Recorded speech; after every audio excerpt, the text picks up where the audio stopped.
Oh. Mmm. There is nothing as good as a great hamburger. Yes, we're doing everything from hamburgers to Chateaubriand today. We are cooking beef. So good.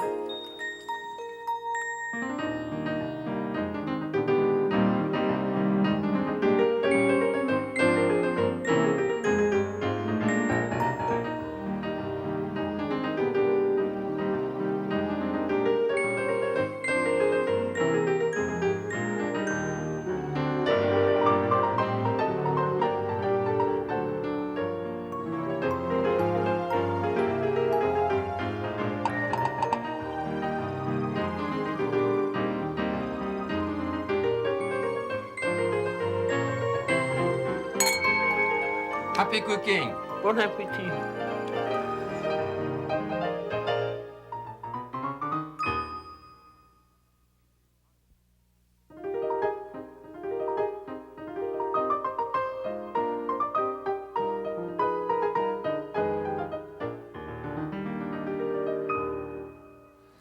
We're going to do pan-fried steaks, and Jacques has a great panoply of them and is going to tell you all about them. Yes. Well, you're going to do some steak dine with that beautiful ribeye steak, right? Yes. Mm-hmm. And look at that one. I mean, this is nice marbling, yeah? Now, this is the one example of prime meat that we have. Only 2% of our beef now is prime, and most of it is not very well aged. But this one is great, and it's terribly expensive. What is it about? Oof. $10 or $12 a pound Yes, or about more. like this, yes. But it's worth it to have one meal with a perfect steak. And all of those are kind of bistro steak, you know, which have become fashionable in the last few years. We have the classic flank steak. That flank steak now costs a small fortune, right? It used does, to be cheap, and yes. now it's very expensive. So, and the fourth one that I have here is actually the top blade. I mean, in New York, this is called the chicken steak.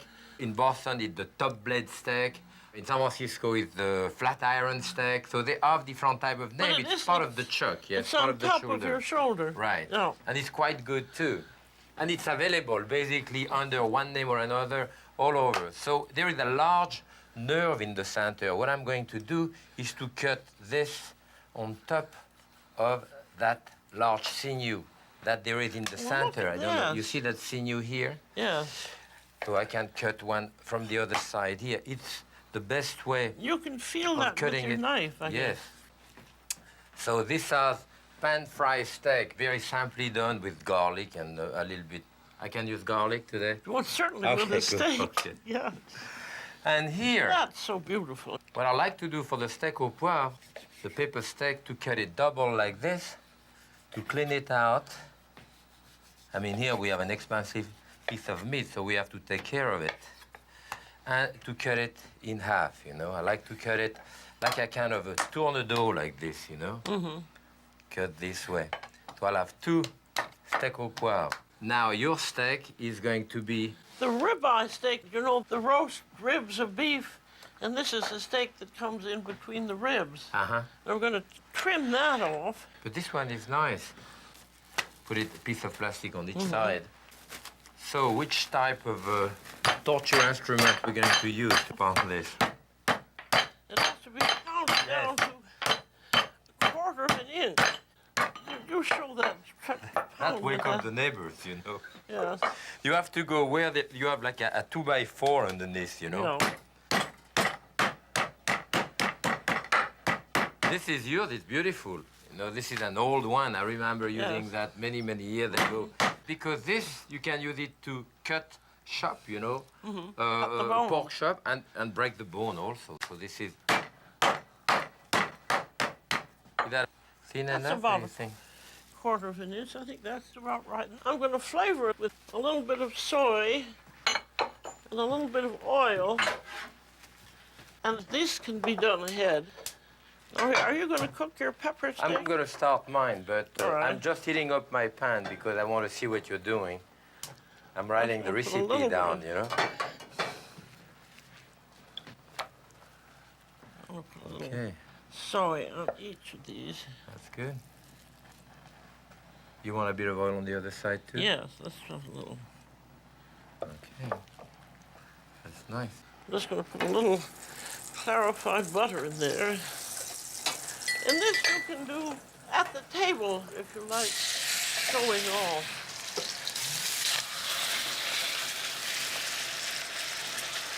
And it needs just about 2 minutes on each side. Yeah, this is pretty thin, so it cooks fast. And so while this is doing, you'll be sort of getting ready your sauce. I have some nice stock over there. Yep. And we have Nice. wet mustard. We have some mustard right here. Oh, mustard right there. Yeah. This is hardly going to color. Now these are done enough for now. So this is the first stage. Take them off. Then I'm going to make the sauce. All right. Need some Put in- shallots. You want some shallots? Yeah.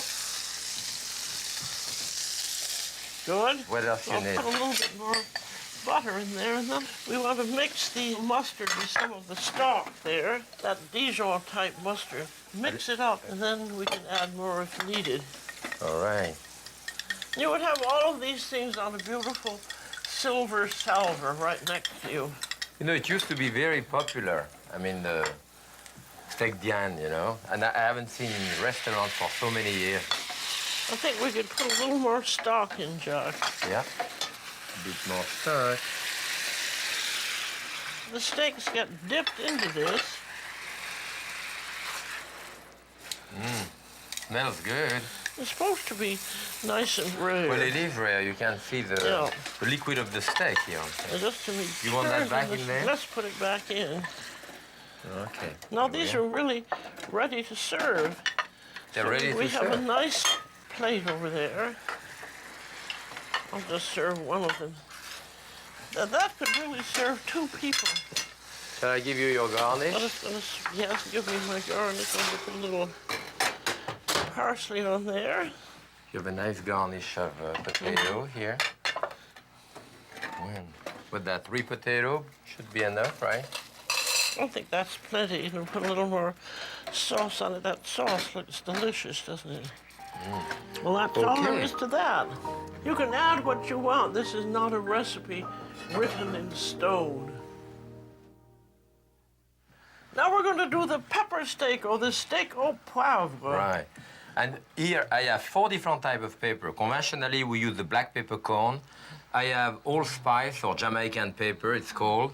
This is Szechuan peppercorn, and this is the green peppercorn. But you don't really have to use all of this. See, what I do there with the bottom of that small skillet is to rub it on top of it to crack all of the kernel. That's That's the it. When way it to- doesn't make any more noise, you know it's all cracked. So we spread it out. Julia, you want to put some Okay. salt and pepper on it and dip them in there. And I put a dash of oil on this one. Can I use a little bit of your clarified butter? Certainly. That's good. The steaks are covered basically on each side with the peppercorn. Of course, you can put as much pepper as you want, but conventionally, it is basically kind of covered on each side. So here we are. And I'm going to use those large country top blade steak. Again, the same idea, salt and pepper. This is nice and tender. I love those steaks. They have a lot of taste. That's In what there. we want is lots of flavor. Flavor, yes. So a little bit of oil and your clarified butter. Ooh, this That's is hot. a lot of what we've lost nowadays is the good, rich flavor of well-marbled, well-aged beef. And you shouldn't. The thing is, eat something good, but eat a small amount of it. And I'm a shameless doggy bag taker in a restaurant. Yes. Because if they're a great big steak, then I'll take the rest of it home. So you want to brown that nicely on each side, and again, cook it to the extent at which Oh, I'm going to you start like the it. mushrooms, should I? That's a good idea, yes. We have a lot of interesting mushrooms here. We have those yellow foot chanterelles, you know, that I find in the wood in summer. Now this is This is what... the oyster mushroom. This is the hedgehog, champignon aiguillon, hedgehog. and a needle mushroom underneath, and those are the shiitake.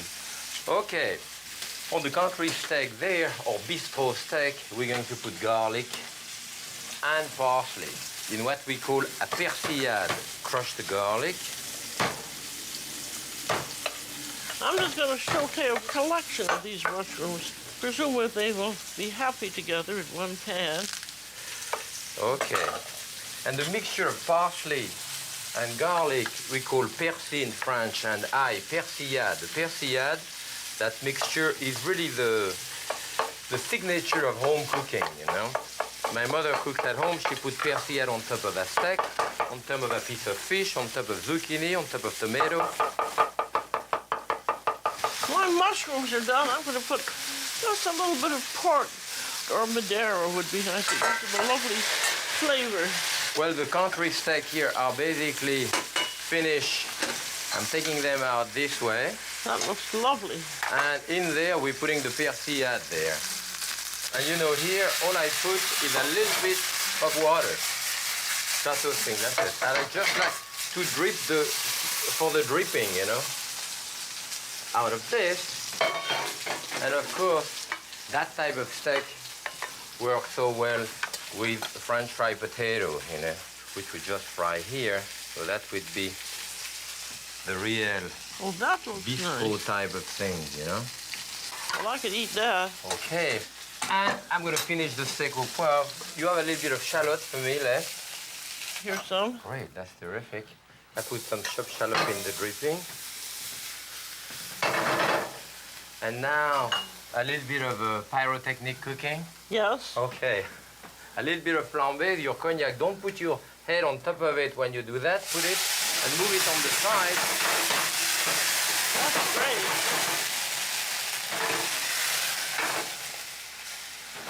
Actually, Jacques, I'll tell us, for us home cooks, it's very dangerous to pour from the bottle because the flame can come right into the bottle, explode, and it will blind you.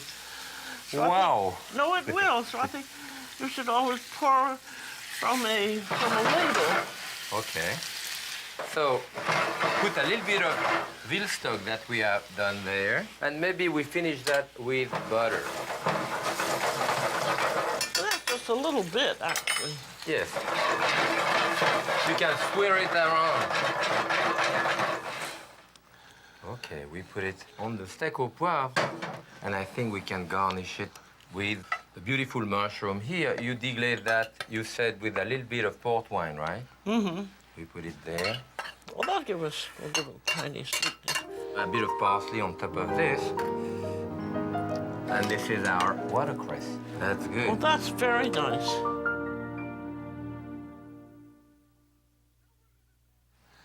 Now we're going to do hamburgers and tenderloin of beef, from the cheapest to the most expensive. Right.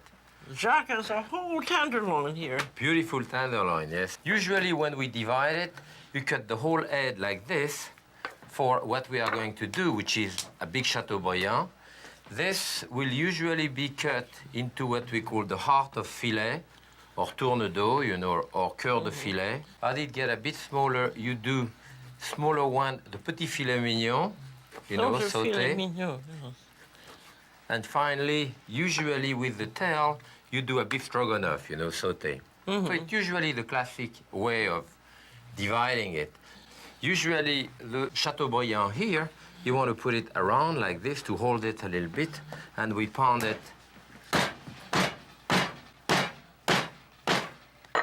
to Now, give if you it. don't have one of those fancy pounders, you could use a big frying pan and pound it with that. Exactly, yeah, that would be the same thing, but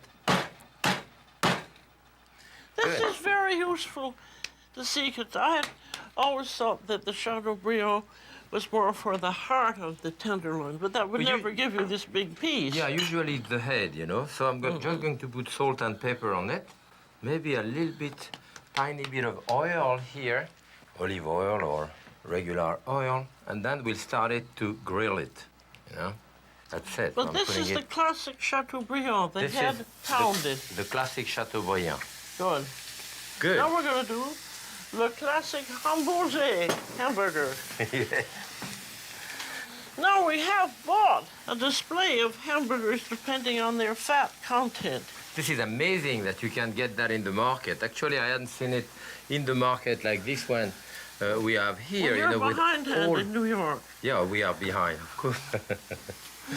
What do you think should be the right proportion of fat in the I think hamburger? it depends on how you feel about things. Uh-huh. Because the hamburger, we cook rather rare, don't we? So a lot of the fat isn't going to melt out. They tell you now not to cook it rare, so what do you think about that? I don't pay attention to that. Oh, good. I would like about 15. I'll take the 85. 85, 15% fat. Yes. Yeah, I would agree to that. I would say between 15 and 20%. That's a nice color. Anyway, 1 pound of meat you have here. Well, you really shouldn't eat that much. You should eat about 4 or 5 ounces. 5 ounces would be 3 hamburger in there. All right, you divide it up into 1/3. Okay, about like this, no? Yeah. When I cook meat, I always put salt and pepper on a steak or on anything. Some people don't, on a roast, but I always do.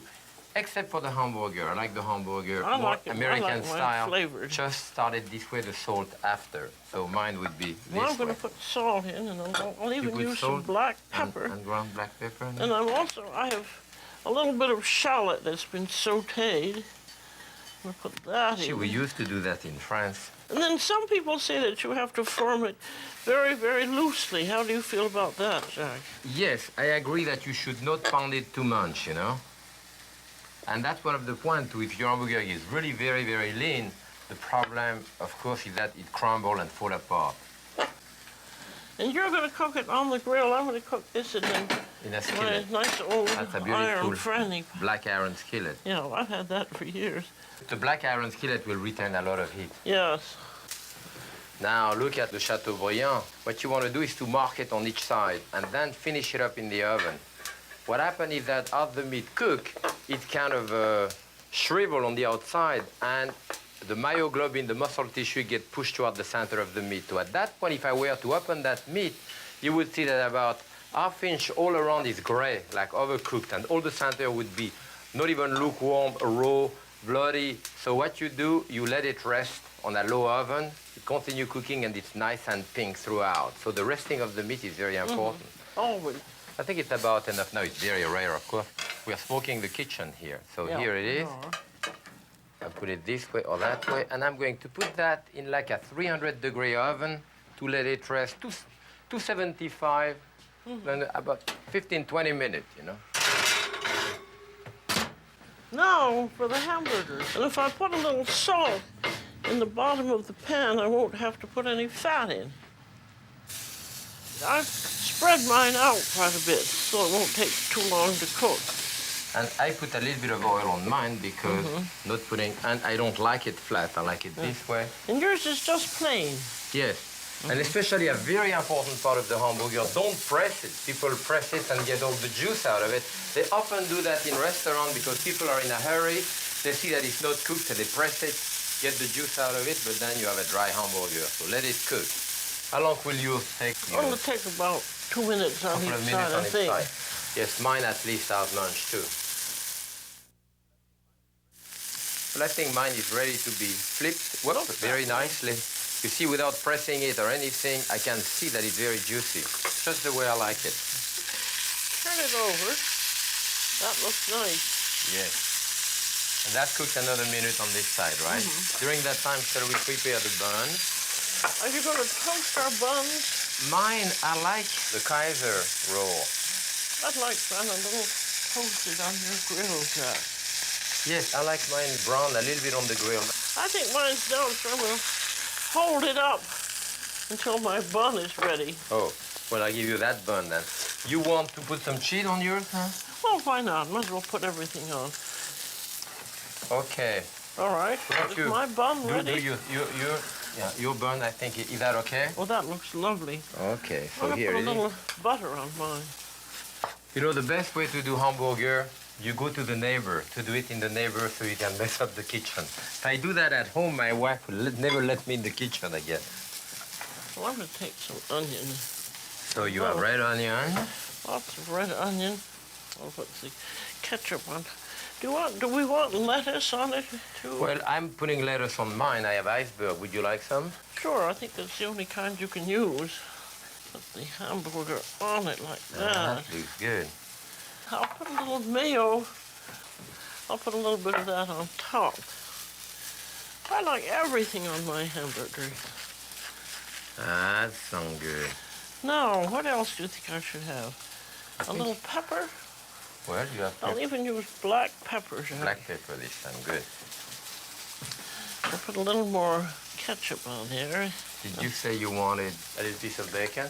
Sure. Here, I put some to warm up a little bit. Oh, good. One piece? I'll have 2 pieces. Two I pieces. love bacon. Here, this is a nice lean bacon. It's That's beautiful. Well, This mine is is ready. This is a yummy hamburger here. There we are. All right. So here I have mine. I brown it on each side. I have a lot of lettuce. That makes it healthy. I like tomato. Well, But 2 then I slices. forgot tomato. Oh, that's too bad. I have a lot of ketchup. You have a lot of other things. And red onion, classic way. Thank you. Then I put a bit of pickle. Do you like pickle in there? I'll have pickle on the side, I think. On the side, yeah. You Which is cut- good too. That's good. Okay. No. Always eat a piece of pickle when you do it. I think I'll keep mine at this. And I like to put the ketchup here with even a little more lettuce. I didn't And put a again, tomato in mine. I'll I press it. just put a Up, this tomato is in the- there. This is the top. Press it One like thing- this. Is, Jacques, when you get it so high, it's hard really to chew it. It's true, you know. It's so big.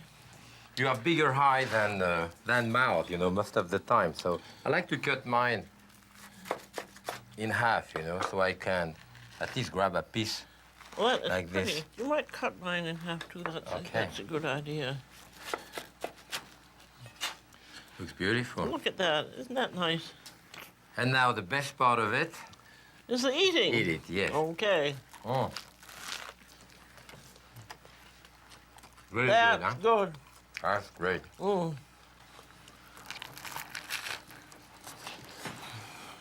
It's really good. Real American fare. Here comes the Chateaubriand, Here comes the the Chateaubriand. moment of beauty.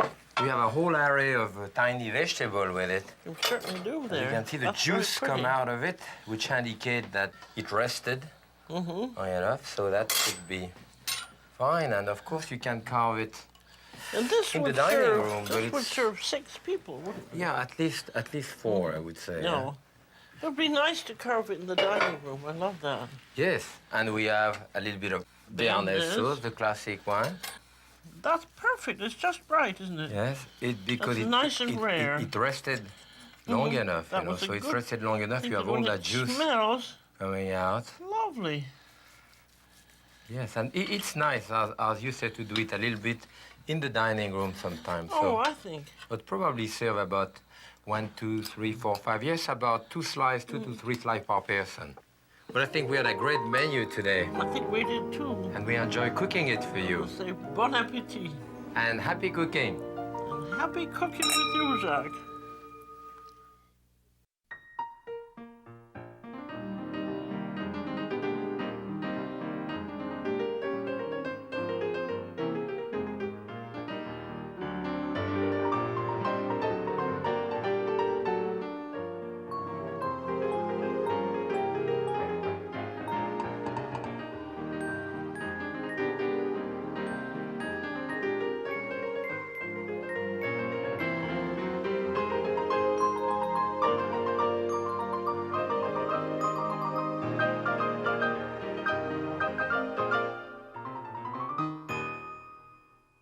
A presentation of KQED San Francisco.